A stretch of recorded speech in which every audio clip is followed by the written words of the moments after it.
Designs, we want to welcome you to our shop. Before I forget, please subscribe to our channel and hit the bell when you want to be notified of any future videos. Okay, we're going to talk a little bit about a router table.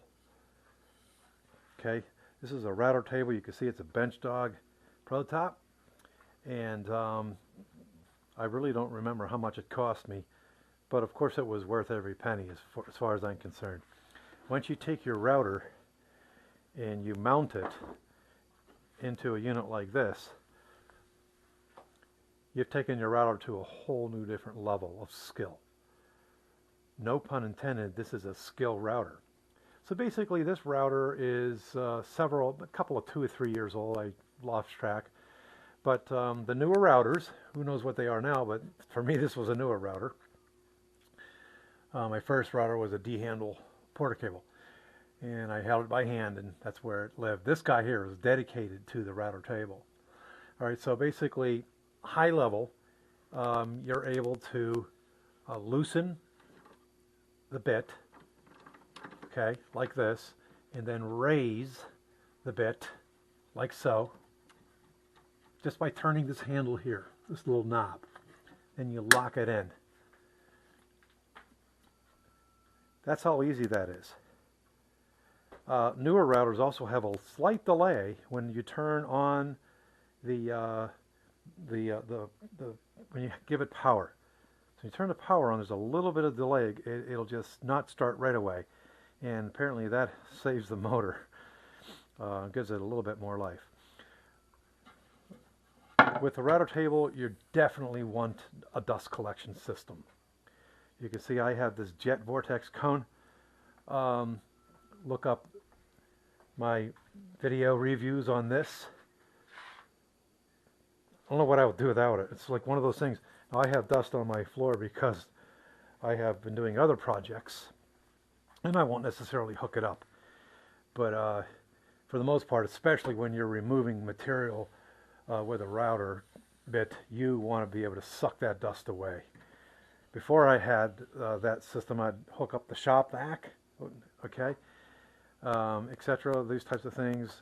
And even I didn't have a shop vac at some point, so the dust just went everywhere. A router table is going to have a fence like this that you are going to be able to loosen the knobs, take it completely off, or move it back or forward. It all depends on what you're doing. You're going to have, this particular unit has 4 knobs, which basically, when you loosen them, allow you to move this back and forth. This is what you're going to ride your stock against, okay? Plus, it acts as a sacrificial board to help alleviate tear out, okay? It's not going to completely alleviate it. You really need to follow the board with a sacrificial piece behind it. So I'm going to trust that whoever's watching my video, this is not the first time you're watching this. I'm not really doing a comprehensive video on a router table and techniques like this, but I did at least want to go a little bit high level and at least talk a little bit about it. I'll tell you what, this guy, just like other tools, it can sit over there. It actually belongs over there under that table there. It could sit there for quite a while and I don't use it, but when I need it, there's nothing like it. Let's talk a little bit more about router bits. Okay, you can go out. When I first got my router, I would use this guy here, which is a flush trim bit. And that basically allows you to, let's just say in this case, see this lip here? You can basically take that lip off exactly flush with this. That's actually a preferred technique, that when you're gluing wood up, you want to go a little bit strong. So the top goes out a little bit strong. Then you can clean that up as if it's perfect. And it's going to ride the surface like this, okay? So this has a bearing in it. I use this a lot. I've got another size here, which came from here actually. So what I recommend is to go ahead and buy yourself a cheapy set of router bits. I've got 2 here. I don't know why, but I do. And that way you can try out the bits. Sooner or later you're going to say to yourself, man, I need a quarter round bit, or I need a cove bit. That's what this is, except I paid a lot more money for this. Here's a cove bit here, slightly smaller, but this cost me a pretty penny. I have the round over bit mounted in here at the moment, because what I want to do, the customer said to me, these are going to be, these are drawers. This is 19 inches long. That's going to go under the sewing table. Okay, so I really am only concerned about the front as far as finishing it. Everything else can just be ugly as sin. It's not going to be seen. I'm not going to waste my time for that. So at any rate, this is a bandsaw box, and they said that they want this to be rounded over as opposed to sharp, so that when the knees hit, because it's going to happen, it won't impact them so much. So that's what I've done here. I've set this up here, and I'm ready to run this for you guys. And I already did a first pass. You might be able to see that I already did that. I made a first pass. You want to basically take away the material a little bit at a time. You don't want to just go for the gusto here. You don't want to just take it all off. First of all, you might even tear your wood to pieces. You put unnecessary strain on your router, and you might get burned. Now you'll notice that this tip only has, this router bit has 2 carbide tips.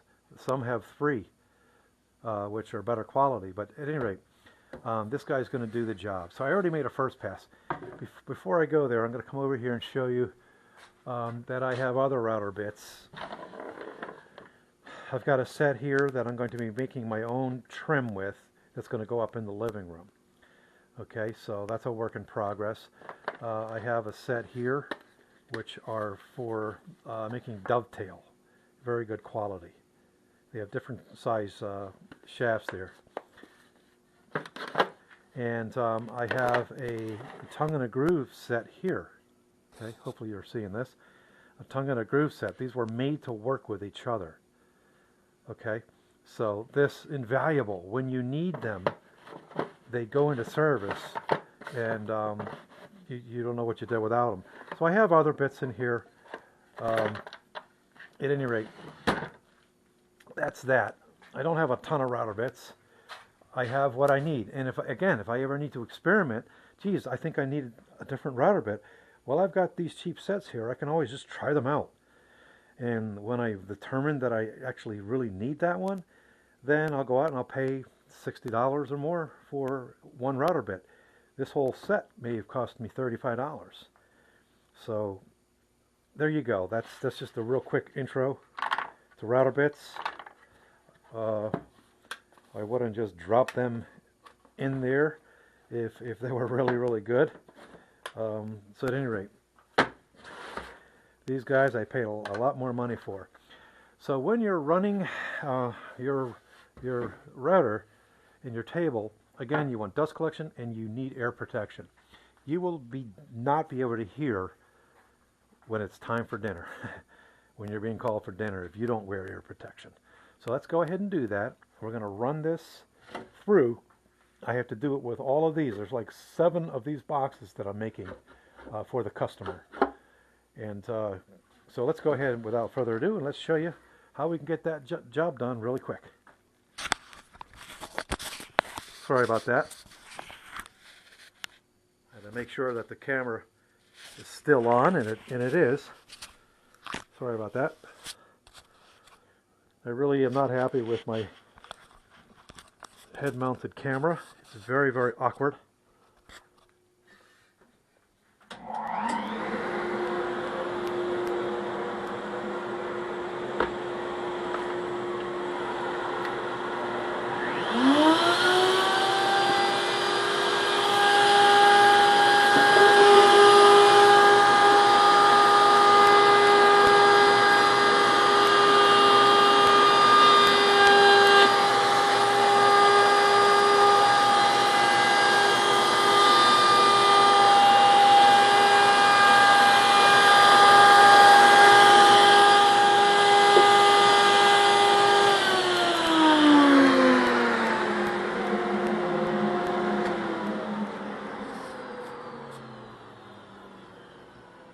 Alright, so we made a pass.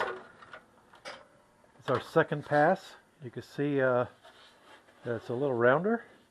And what we're going to do is raise up the bit. We're going to loosen this. We're going to raise this up a bit, lock it back in.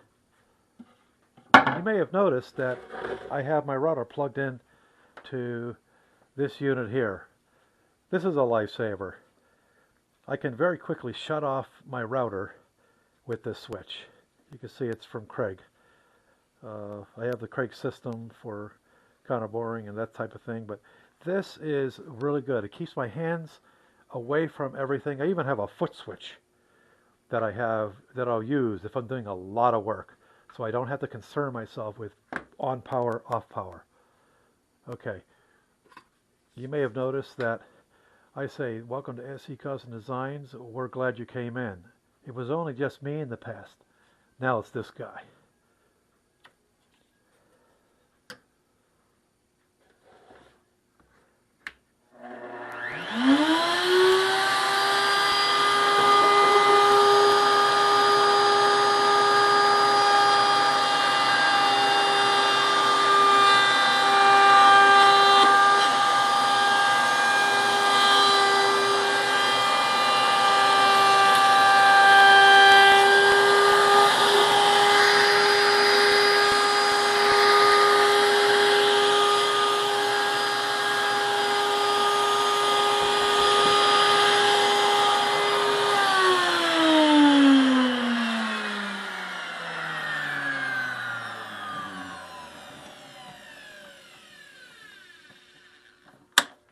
I actually did forget to turn on the dust collection system, and look at all the dust.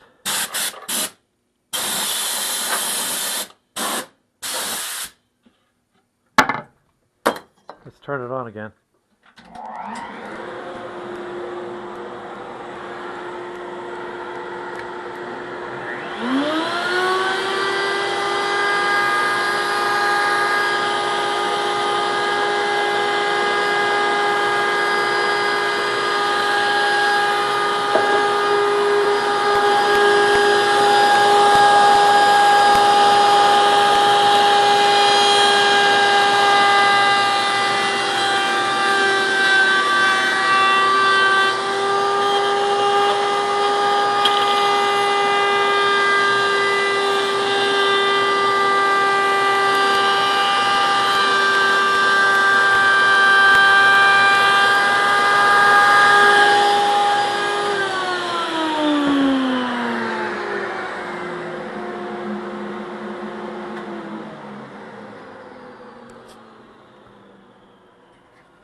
Okay, we can finally take these off.